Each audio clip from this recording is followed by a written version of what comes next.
आप्यायस्व समेतते विश्वतः सोमवृष्णयं भवावाजस्य संगते क्षीरेणाश्नपयामि। श्रीज्ञानप्रसूनाम्ब समेत श्रीकालहस्तीश्वर स्वामिनः क्षीराभिषेचनं समर्पयामि। क्षीराभिषेकस्नानानन्तरं शुद्धोदकस्नानं समर्पयामि। ओम सदिग्रावण्णो अकारशं जिष्णोरस्पस्य वाजिनः शरभिणो मुखाकरत्रणः योगं शतारिषतु। सदिग्रावण्णो अकारशं जिष्णोरस्पस्य वाजिनः शरभिणो मुखाकरत्रणः योगं शतारिषतु। भद्राश्नपयामि। दधिस्नानानन्तरं शुद्धोदकस्नानं समर्पयामि। शुक्रमसि ज्योतिरसि तेजोसि देवोगस्य विदोत्मना त्वच्छिद्रेण पवित्रेण वसो सूर्यस्य रश्मिभिः आज्येन आश्नपयामि। ओम शुक्रमसि ज्योतिरसि तेजोसि देवोगस्य विदोत्मना त्वच्छिद्रेण पवित्रेण वसो सूर्यस्य रश्मिभिः आज्येन आश्नपयामि। आज्यस्नानानन्तरं शुद्धोदकस्नानं समर्पयामि। मधुगीति मधुः। ओम मधुवातारतायते मधुक्षरन्ति सिन्धवः माध्वीर्नः सन्तोषधीः मधुनक्तमदोषधि मधुमक्ताद्भवगं रजः मधुद्योरस्तनपिता मधुमान्नो वनस्पतिर्मधुमागं मस्तसूर्यः माध्वीर्गावो भवन्तु नः। मधुनाश्नपयामि। मधुस्नानानन्तरं शुद्धोदकस्नानं समर्पयामि। श्रीज्ञानप्रसूनाम्ब समेत श्रीकालहस्तीश्वर स्वामिनः चरकराभिषेकस्नानम्। ओम स्वादर्पवस्पतिविजाय जन्मने स्वादरिन्द्राय सहवीतु नाम्ने स्वादर्मित्राय वरुणाय वायवे बृहस्पतये ऋमधुमाकं मथाभ्यः चरकरया स्नापयामि। चरकराभिषेकस्नानानन्तरं शुद्धोदकस्नानं समर्पयामि। शुद्धोदकस्नानानन्तरणे नमः फलोदकस्नानम्। नारिकेलफलोदकेन स्नापयामि। श्रीज्ञानप्रसूनाम्ब समेत श्रीकालहस्तीश्वर स्वामिने नमः। नमकपूर्वकाभिषेकस्नानम्।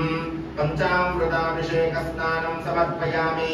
पंचामृताभिषेकस्नानानन्तरं नमकपूर्वकाभिषेकस्नानं गिलिनिन्दतीर्थं చేసి पराता भगवो वप अवतत्यदनस्वगं सहस्राक्षसते शिखे विशीर्य शल्यानां मुखाशिवो नः सुमना भव विद्यं धनः कपर्धिनो विशल्यो नवागुंगुता अनेशन्नस्केशव आभुरस्य निषङ्गदिः Battery is fully charged.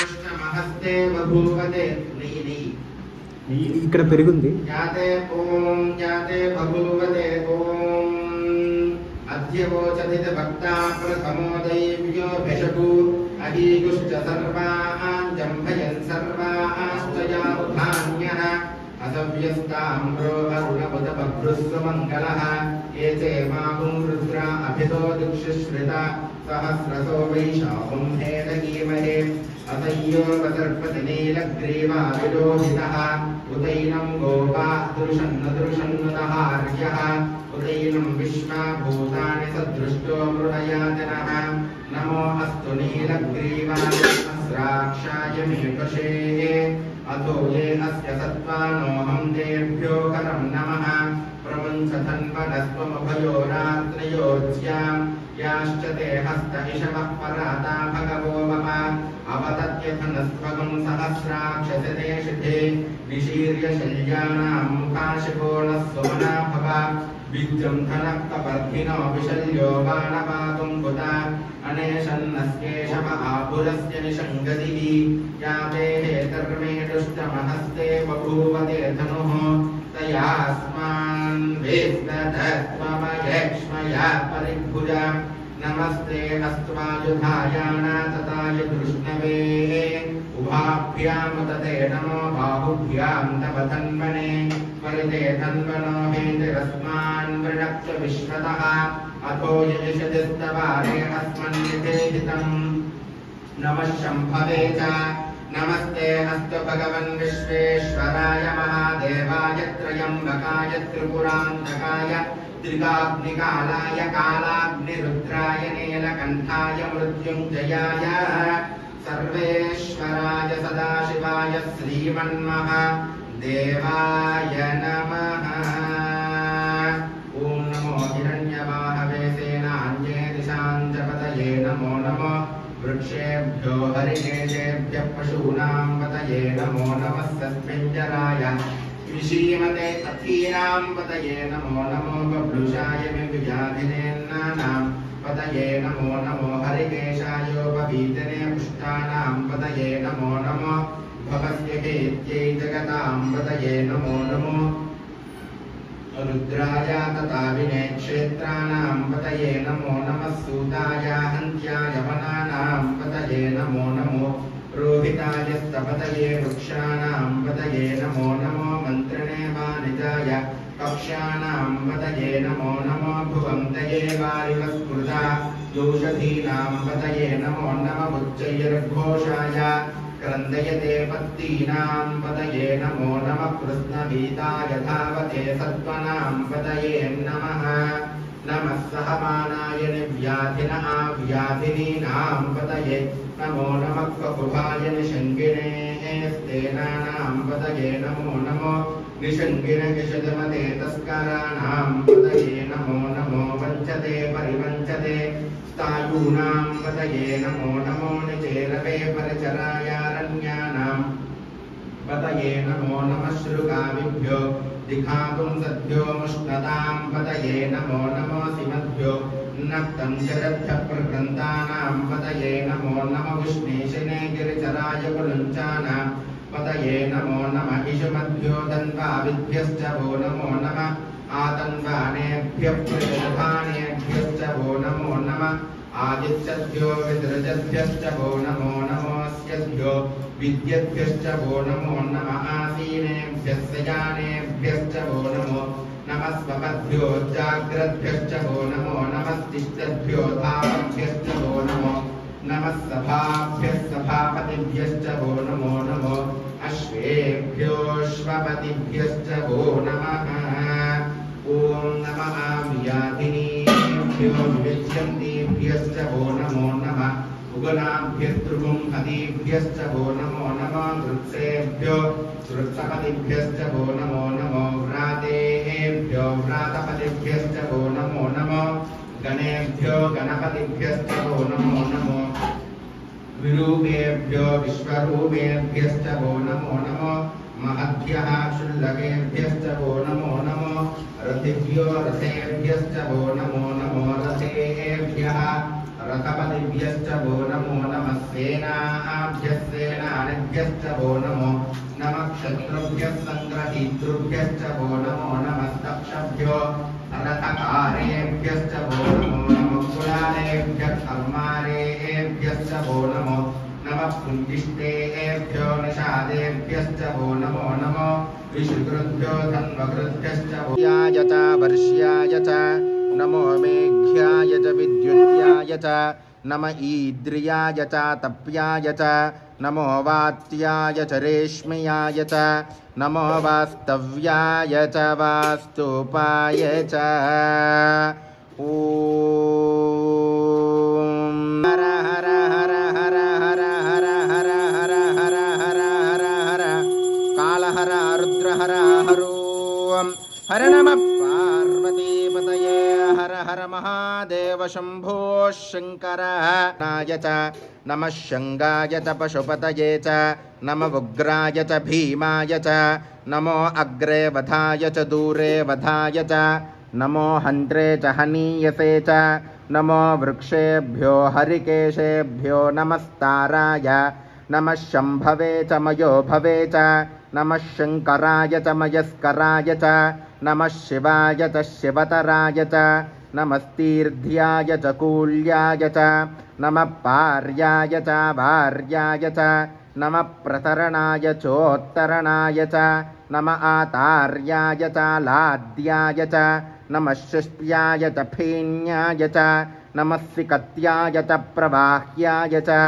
ॐ नमः इरिण्याय च प्रपथ्याय च नमः किगुंशिलाय दक्षयनाय च नमः कपर्धिने च पुलस्तये च नमो गोष्ट्याय च गृह्याय च नमस्तल्प्याय च गेह्याय च नमः काट्याय च गह्वरेष्ठाय च नमो हृदय्याय च निवेश्याय च नमः पागुंसव्याय महां तमुतमानो अर्भकं मानवुक्षं तमुतमानवुक्षितं मानवधीपितरं मोदमातरं प्रियामानस्तनुवो रुद्ररीरिषः मानस्तोकेतनये मान आयुषि मानो गोषु मानो अश्वेषुरीरिषः वीरान्मानो रुद्रभामितो वधीरहविष्मन्तो नमसा विधेमते आरात्ते गोग्नवतपूरुषज्ञे श्रियद्वीराय सुम्नमस्मे ते अस्तु रक्षाजनो अदतिदेव ब्रूयथा च नः शर्म यच्छद्दपशस्य धर्मतिरघायोः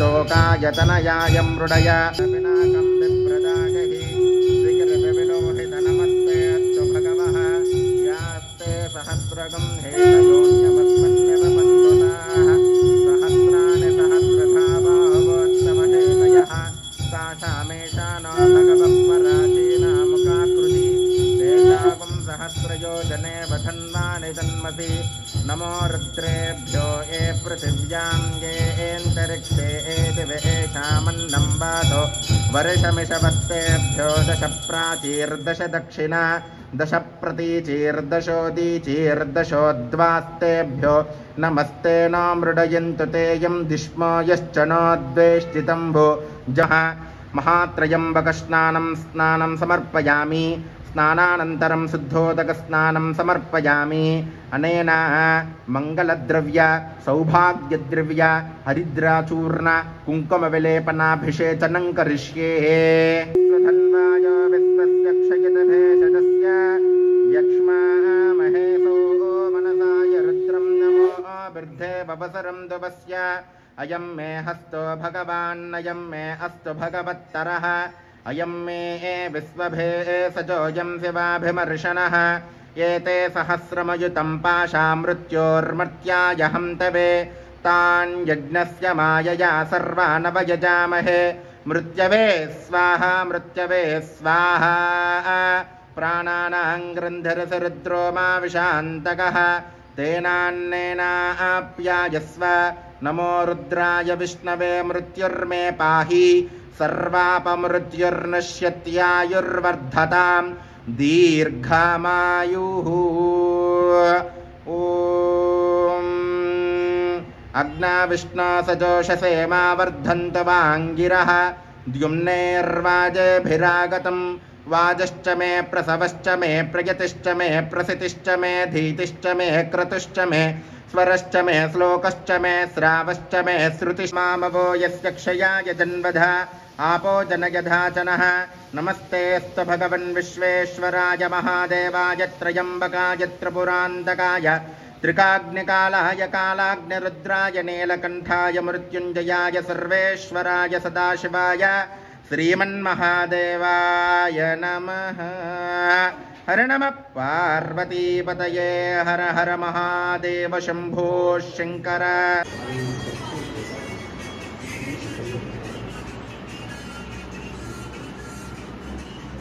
नमः ओं महेश्वराय नमः ओं शंभवे नमः ओं पिनाकिने नमः ओं शशशेखराय नमः ओं वामदेवाय नमः ओं विरूपाक्षाय नमः ओं कपर्धिने नमः ओं नीललोहिताय नमः ओं शंकराय नमः शूलापाणिने नमः कट्वांगिने नमः विष्णुवल्लभाय नमः शिवविष्टाय नमः अंबिकानाथाय नमः श्रीकंठाय नमः भक्तवत्सलाय नमः भवाय नमः शर्वाय नमः त्रिलोकेशाय नमः सिद्धिकंठाय नमः शिवाप्रियाय नमः उग्राय नमः कपालिने नमः कामारये नमः अंधकासुरसूदनाय नमः गंगाधराय नमः ललाटाक्षाय नमः कालकालाय नमः कृपानिधये नमः भीमाय नमः परसहस्ताय नमः मृगपानये नमः जटाधराय नमः कैलासवासने नमः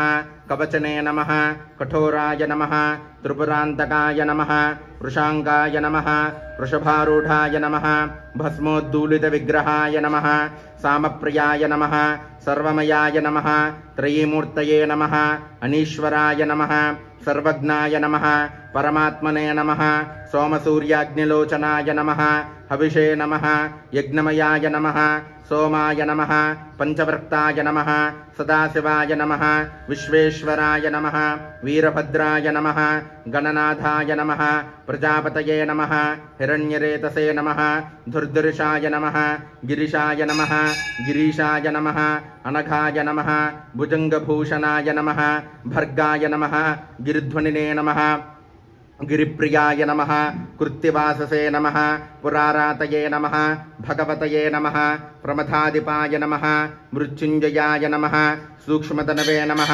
जगद्व्यापिने नमः जगद्गुरुवे नमः व्योमकेशाय नमः महासेनजनकाय नमः नमस्ते अस्तु रुद्ररूपेभ्यः साम्राज्यं भौज्यं स्वाराज्यं वैराज्यं पारमेष्टकं राज्यमहाराज्यमाधिपत्यम् अयुगं समन्तपर्यायी स्यात् सार्वभौमः सार्वायुषः नीराजनं दर्शयामि नीराजना